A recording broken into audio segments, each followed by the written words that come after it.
Hello, fellow residents of Tamriel. It is the Beeve, and we are back again, and we are once again looking at a new build, keeping in the same concept as we have before with making Magicka tunes that are using double destro staffs that are hitting over 100k, and are also using affordable food options.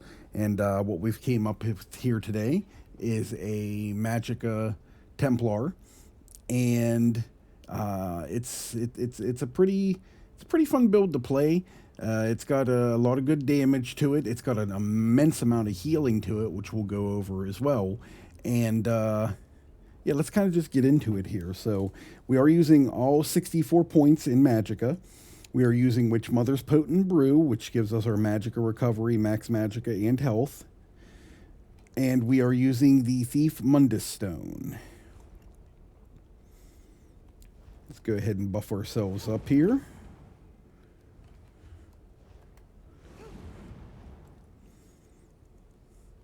Stat-wise, we're looking at 30,000 maximum Magicka with 1,400 recovery.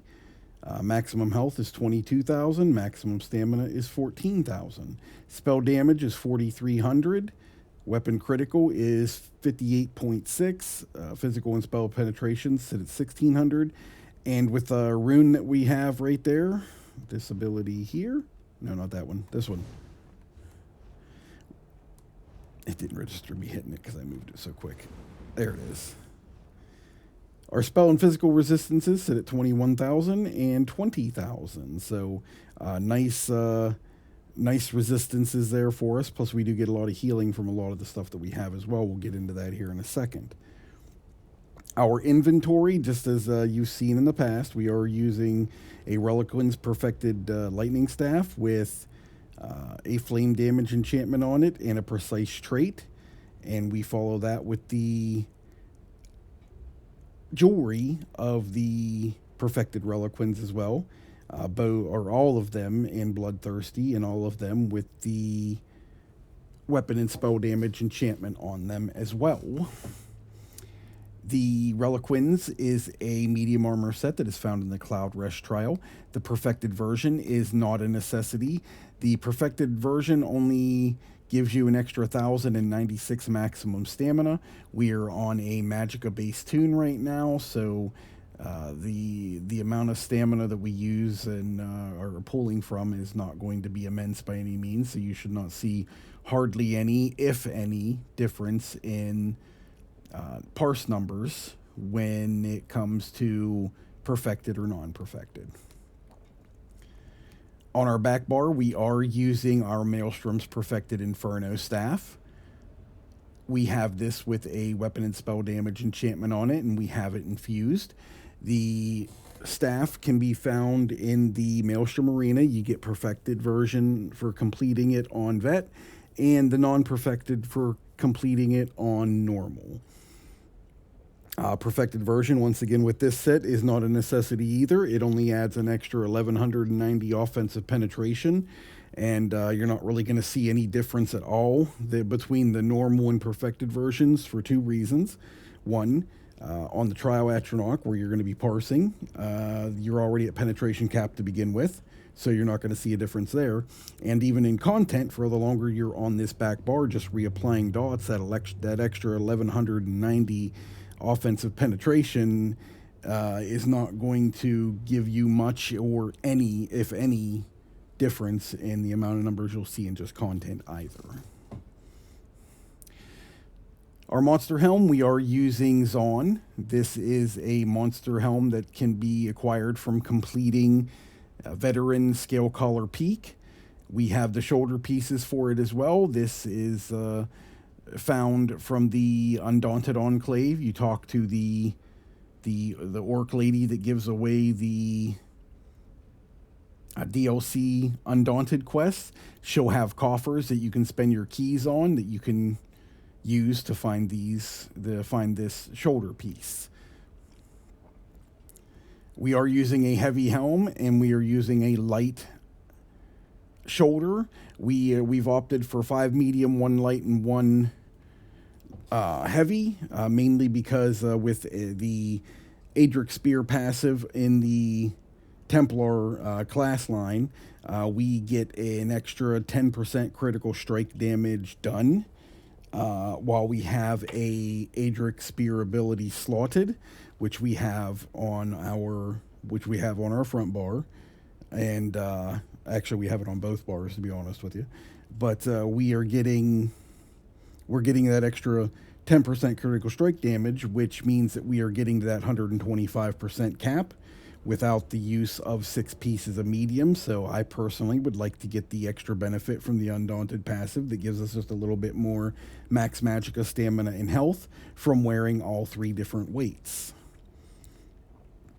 We do have the Highland Sentinel gear here. This is a craftable set that if you cannot craft it yourself, you can find one of your master crafters in any of your guilds that I guarantee would be willing to help you out making this, or even anybody in zone that is nice enough to craft it for you. Maybe it'll cost you a little bit of scratch to do so, but regardless, you can acquire this pretty easily. All of our body pieces are enchanted with maximum magicka, and all of them are in the Divine's trait. Now, the Highland Sentinel, as we've went over before, this sets a lot of critical, 3 lines of critical chance, and then 357 critical chance that stacks every 10 seconds while you're holding still in combat. Some dungeons and some trials you can get away with this, some you cannot. If you're in an area where you are having to move all the time, or if you're completing mechanics, or running ice cages or portals or anything like that, then this set probably isn't going to be for you. You're not going to be holding still a whole lot. Now, with that being said, as always, we're going to provide a second option, and that option is Kinroz. The Kinroz is a medium armor set that can be found in the Black Drake Villa dungeon. You can just complete it on normal to get this set, so it's pretty easily obtainable.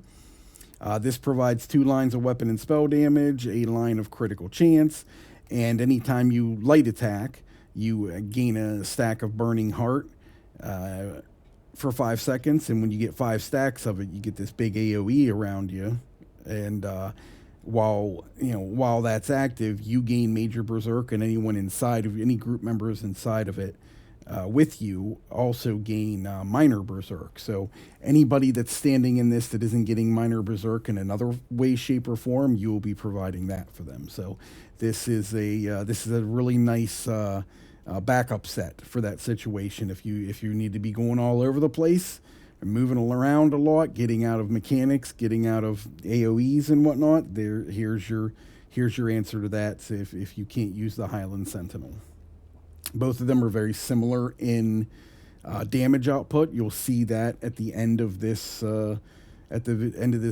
We'll be going over the parses with both gears beforehand, and then I'm going to show you the parse with the Highland Sentinel after that. So if you don't want to stick around to watch the parse, you don't have to. I'm going to try to give all those numbers up front and show you what it does before the parse, so that you're not stuck here waiting for the parse to end or trying to fast forward through it.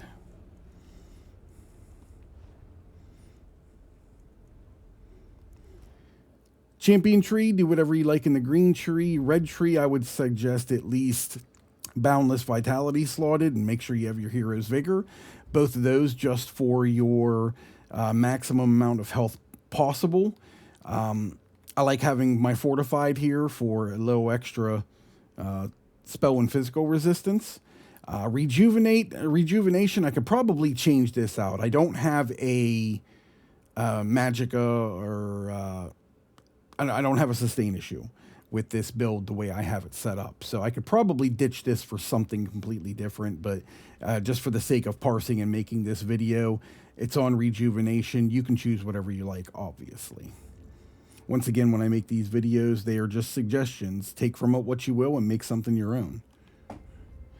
In our blue tree, we are obviously filling in all of our constellations that don't need to be slotted, like our everything in our Starving Death, the Quick Recovery, the Hardy, the Elemental Aegis, and the Preparation, the Eldritch Insight, the Blessed, Precision here, timeless discipline here. In the extended might, you want piercing, flawless ritual, war mage, battle mastery, mighty. Those are all things that don't need to be slotted that improve your damage output. And then these ones here improve your damage mitigation, so, and then healing and whatnot. But you want to make sure that you're getting those filled in when you have the points to do so. Wrathful Strikes is filled in and slotted. Deadly Aim is filled in and slotted. Master at Arms is filled in and slotted. And this time I went with Thaumaturge filled in and slotted. Normally you'd see me go with like Weapons Master for more damage with the light and heavy attacks.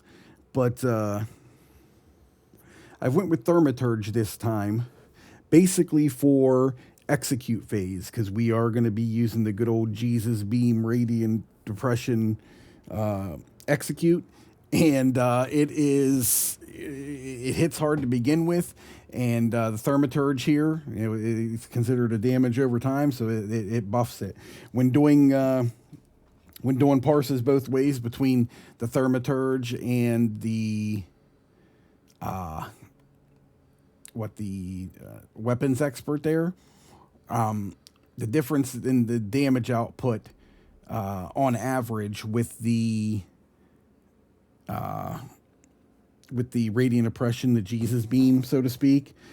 With without Thaumaturge on, it averaged like 72k per tick. With Thaumaturge on, it averaged 82k per tick. So take from that what you like. It was a 10k per tick increase. So a lot of damage difference between not having Thaumaturge and having Thaumaturge.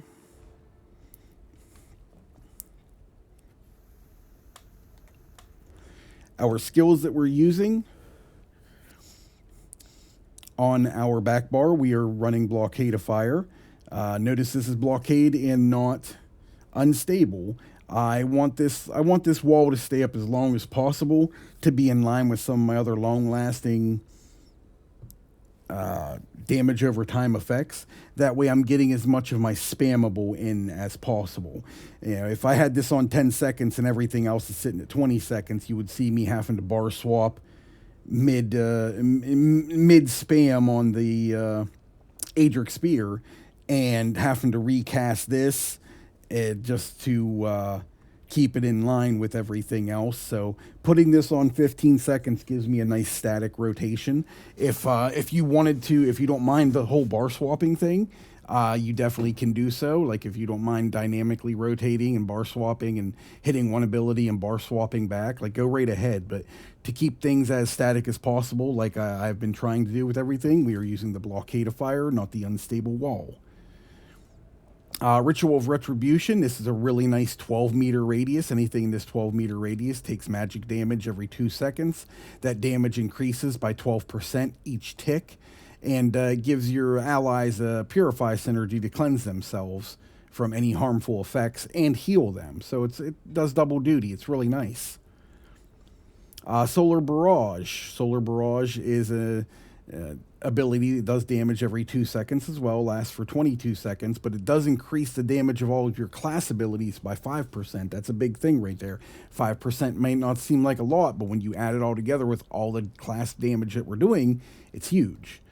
And while it's active, you gain in power, increasing your heavy attack damage, but we're not heavy attacking, so that's not a big deal.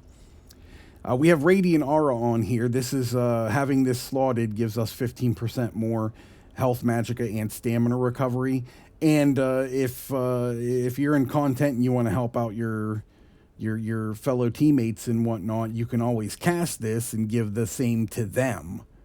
And so you gain it just for having it slotted. If you activate it, everyone in a 28-meter radius gets it. Blazing Shield, these two obviously are the Aura and the Blazing Shield are going to be, flex spots if you like. Radiant Aura won't be for me just because of the recovery that I get from having it slotted, but you can have anything here where the Blazing Shield is you want. Having a damage shield here just seemed like a nice idea, so if you wanted to put something else there, by all means you could. We are using Everlasting Sweep. This is the Radial Sweep Morph on the Adric Spear ability. We have this on both bars. On the back bar here, it's flex as well. You don't have to have it here if you do not want it here. I have it here just for the extra 10% critical strike damage when I am on that back bar. So when I got all the other abilities, all the other damage over times going off, I like for it to be able to crit when I'm on this bar when it does go off. But that is completely up to you. Everlasting Sweep, once again, is on the front bar. And then we are using Puncturing Sweep. This is a really good ability. It's got a lot of AoE to it as well. It deals, 3,900 or 3,500 damage to the closest enemy, and then another 1,800 to all enemies around it. So it hits everything in an area. It really helps to, make you a trash mob clearer in dungeons and trials. You're not having to single target everything, so to speak. Each strike reduces the movement speed of the closest enemy by 40%. And this is big here too. This heals you for 34% of the damage done. So you're healing yourself in every situation with this. And this is our main spammable. So we're always going to be healing ourselves when we're spamming. Power of Light. This is the stamina version of this. Now notice, I went with the stamina version because this makes the rotation work very well, and it's very sustainable because we are using the stamina version of this. This just casts a beam that deals physical damage immediately and marks them for 6 seconds. After the duration ends, it deals more damage, and then that damage is increased by the amount of damage dealt to them over the duration up to 200%. So I see this smack really, really hard. You can only have one of these active at one time, and this also applies the Sundered Status effect. We are using Radiant Oppression. This is our Jesus Beam, so to speak. This is a just massive damage dealing execute ability, and it does just a holy crap ton of damage, to be honest with you. It's cool looking too. The Barbed Trap is our, gives us bleed damage over time, gives us our minor force for extra critical strike damage, and it also, provides hemorrhaging with the first initial hit from it as well. And last but not least here, we are using Channeled Focus. This is where you create a rune on the ground. It gives you Major Resolve for 25 seconds for your physical and spell resistances. It also gives you you also recover 242 magicka every 1 second for the duration, which 242 magicka is like having is almost like having a 500 recovery. The way the recoveries work is, whatever your recovery is, like mine was 1,414. That is based upon every 2 seconds. So you get back 1,414 magicka every 2 seconds. With this giving you back 242 magicka every 1 second, it's literally like adding, 484 magicka recovery to yourself. So this is very important in keeping our magicka up and making our rotation extremely sustainable. Also, when you hit this, you heal for 463 health every 1 second, and this scales off your max health. But if you have the ability to hit in it and stand in the rune, the healing done is increased by 200%. This build has so much built-in healing to it between the puncturing sweeps and the channeled focus that your healer is going to thank you, plain and simple. You're going to be healing yourself a lot and keeping yourself mitigating damage with your channeled focus and with your puncturing sweep. Now the rotation is very similar to what you've seen before. First off, we're gonna run in and drop our trap, and then we're gonna drop our channeled focus rune. And if we can, we're gonna stand inside the rune. If we can't, that's not a big deal. We still get all the other benefits. We still get the heal, just not the big juicy heal from it if you can't stand in it. That's the only difference between the two. So we're gonna run in, we're gonna drop our trap, drop our channeled focus, we're gonna bar swap, we're gonna light attack Blockade of Fire, light attack Ritual Retribution, light attack Solar Barrage, bar swap. Then we're going to light attack, power of light, and then we are going to light attack, puncturing sweep until the power of light ability pops after 6 seconds. So you're going to get 4 or 5 of your puncturing sweeps in. Then you're going to reapply power of light, and then you're going to continue to light attack, puncturing sweep until you have about 1 second left on that front bar or on that back bar blockade. And that's when you'll light attack, barb trap, light attack, channeled focus, bar swap, start over.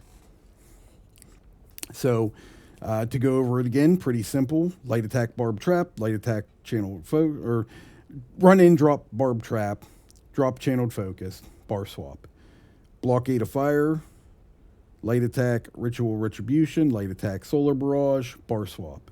We're going to light attack, power of light, and then we're going to do 4 or 5 light attack, puncturing sweep spams.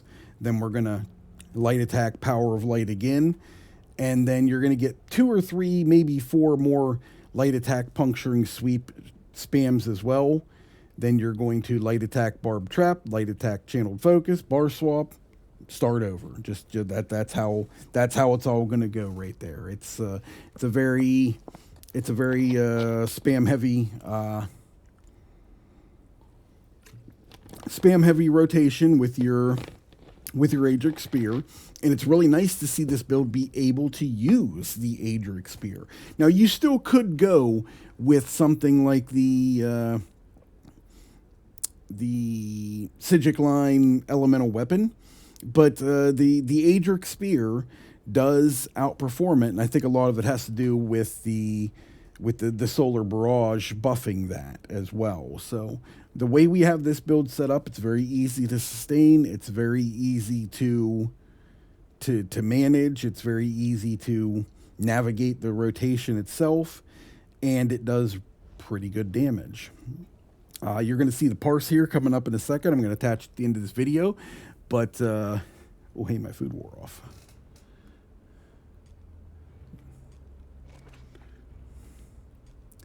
But we're going to go over the parse numbers right now. So this first parse I'm bringing up right here, this is the Reliquins, the Maelstrom Inferno Staff, Reliquins on the jewelry, everything in Bloodthirsty, Zaun, and then the Highland Sentinel. This is everything we just went over in the video, in the beginning of the video. So this parse, we are at 104K, 107,000. 104K is a pretty decent number. It's not as much as some of the other ones, but it's still right in line with just about everything that we've done at this point. A little over 100K, very nice static rotation, and we're using purple foods to keep ourselves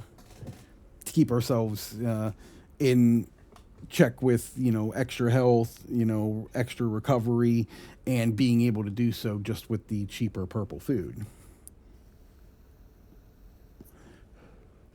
Our critical strike chance with that Sentinel set did reach 81%. Our critical strike damage was at 125% cap. And number 1 overall came in Radiant Oppression. This is our execute. The execute on this build is phenomenal. I didn't go over that in the rotation. I apologize. When you get below 35%, you can start using that Radiant Oppression, and you don't have to focus on anything else on your front bar at that point. You can just spam the Radiant Oppression. Now you still do want to bar swap back to your back bar and reapply dots as they are falling off, but you want to get back on that front bar and be right back on those Radiant Oppressions as much as possible. But damage output, Radiant Oppression took the lead on everything. It averaged 82K and maxed out at 124. Our puncturing sweeps here, they did really good damage for us, 1,600 damage per second, and It critted at 79%. It averaged 14K per tick or 14K per hit, maxed out at 17K per hit. And you can see that the DPS number that it did here is right in line with almost the max output right there. You know, it's more in line with the max output, closer to the max than it is the min for the most part. And that's because of the Sentinel set being giving us that high crit rate on there. Light attacks and Arms of Reliquin, as we've seen every other time we've done this, they are right in line with each other. This provided us with 16, almost, oh yeah, actually it was 17K total damage. So the light attacks and the Arms of Reliquin did literally almost the same amount of damage as the Radiant Oppression. That is why light attack weaving is so important. Below that is our Blockade of Fire at 75. Power of Light. Now, we didn't call this out a whole lot.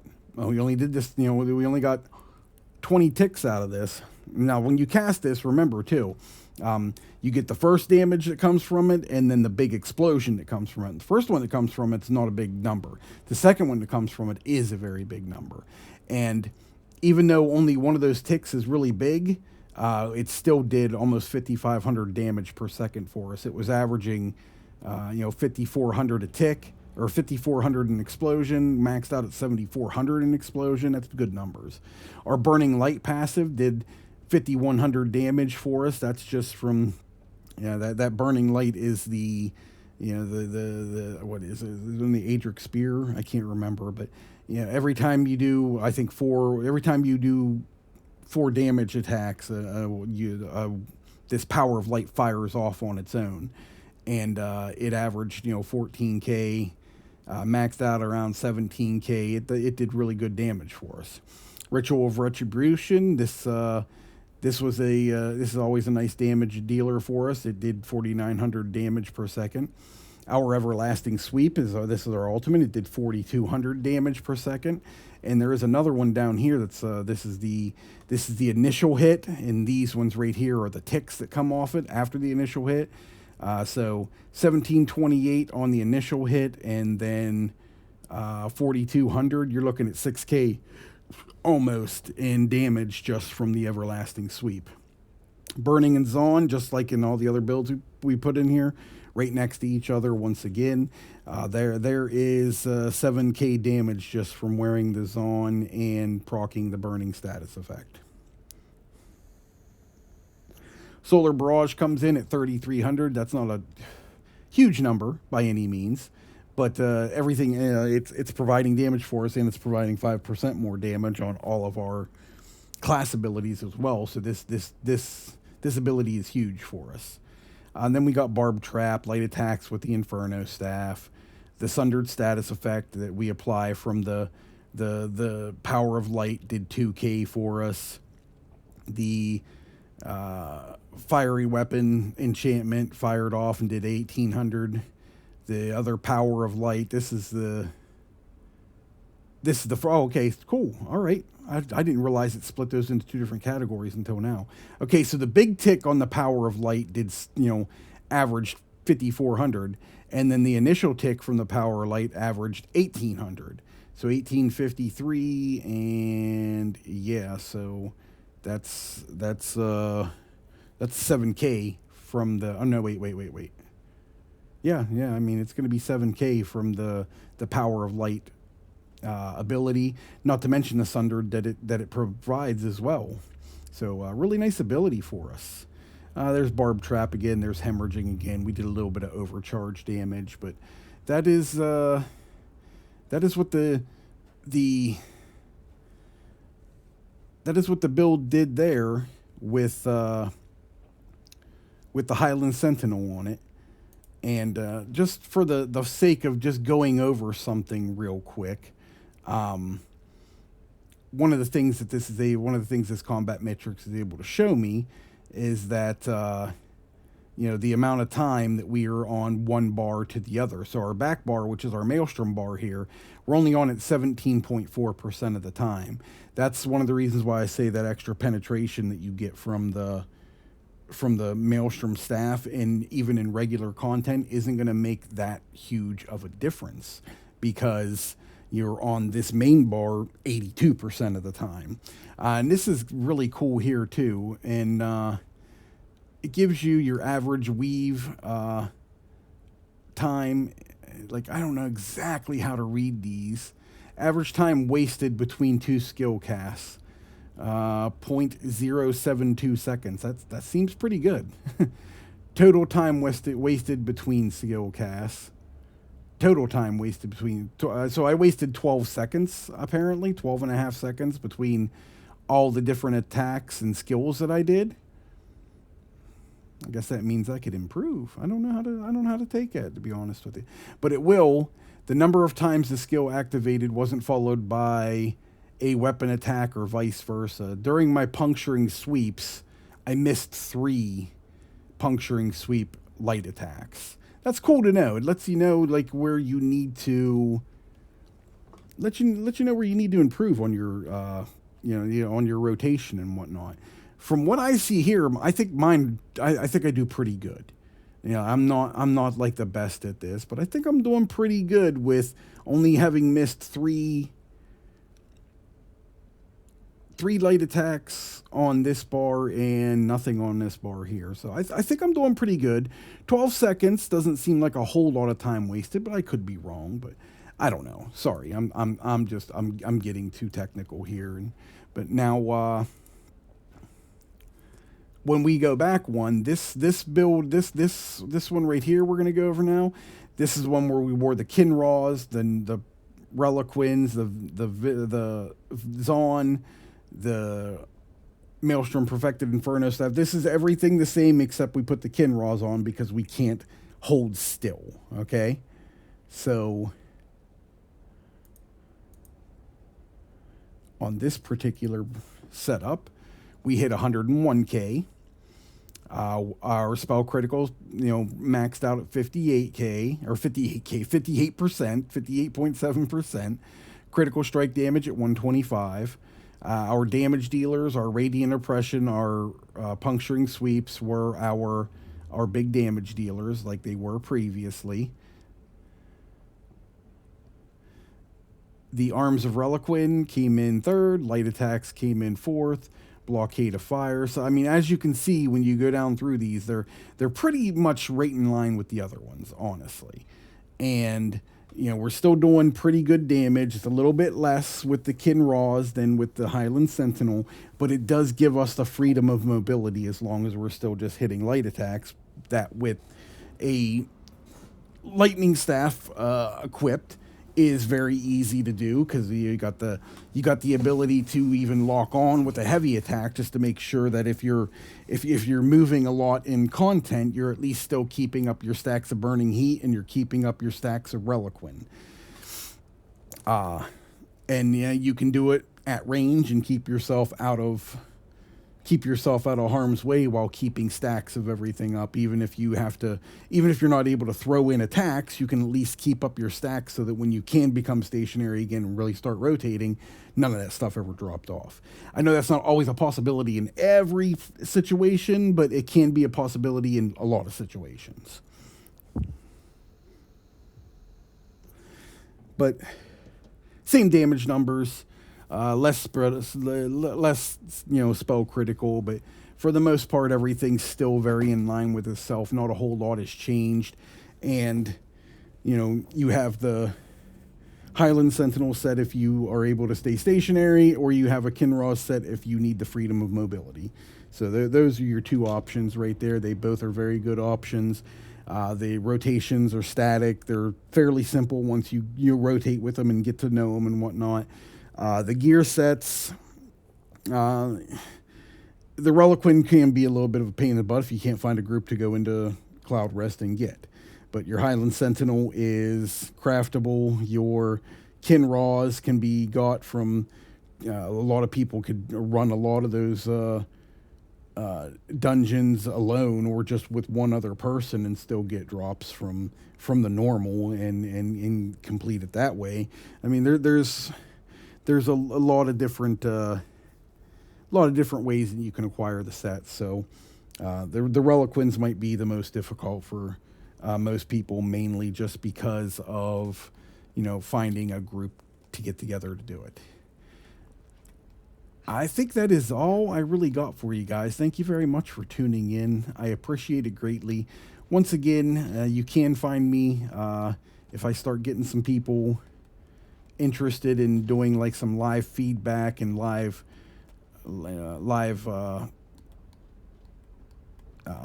content on Kick.